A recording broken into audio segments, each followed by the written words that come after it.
आज मैं आपको एक कहानी सुनाने जा रही हूँ जिसमें एक छोटा सा गांव की यूनिटी ने उनकी ताकत को दिखाकर एक भयानक तूफान से लड़ने का सबक सिखाया।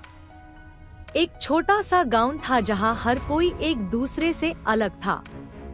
लोग अपने अपने घरों में बंद कर रहते थे और किसी दूसरे के साथ मिलजुल कर नहीं रहते थे। यहाँ की मिट्टी में एक अजीब सी जलन थी जो लोगों को एक दूसरे से दूर कर देती थी। एक दिन एक भयानक आफत ने गांव को घेर लिया।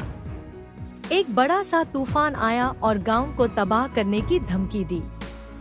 लोग घबरा गए और अपनी सुरक्षा के लिए भागने लगे, अपने अपने घरों में छुपकर। लेकिन एक बच्चा था जिसका नाम रोहन था, जो समझ गया कि अगर सब लोग एक हो जाए तो उनका गांव बच सकता है। उसने अपने दिल की बात सुनी और सब लोगों को एक जगह इकट्ठा करने का फैसला किया। रोहन ने सबको बुलाया और उनसे कहा, अगर हम मिलकर काम करेंगे तो हमें तूफान से लड़ने की शक्ति मिलेगी। चलो हम सब एक साथ मिलकर तूफान से टक्कर लेते हैं।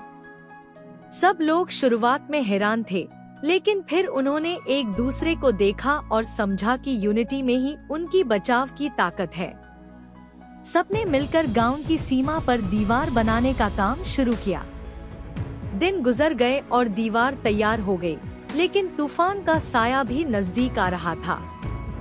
सबने जल्दी से दीवार के पीछे छाव बनाया और अपने घरों की सुरक्षा में शामिल हो गए। तूफान आया और अपनी शक्ति से गांव की दीवार को तोड़ने की कोशिश की, लेकिन यूनिटी में गांव वालों की ताकत थी। तूफान ने उनकी दीवार को नहीं तोड़ा, गांव बच गया। इस घटना के बाद लोग समझ गए कि यूनिटी में ही उनकी ताकत है। वो एक दूसरे से मिलजुल कर रहे, एक दूसरे की मदद कर रहे और एक दूसरे का सम्मान कर रहे थे। गांव में एक नया परिवर्तन आया।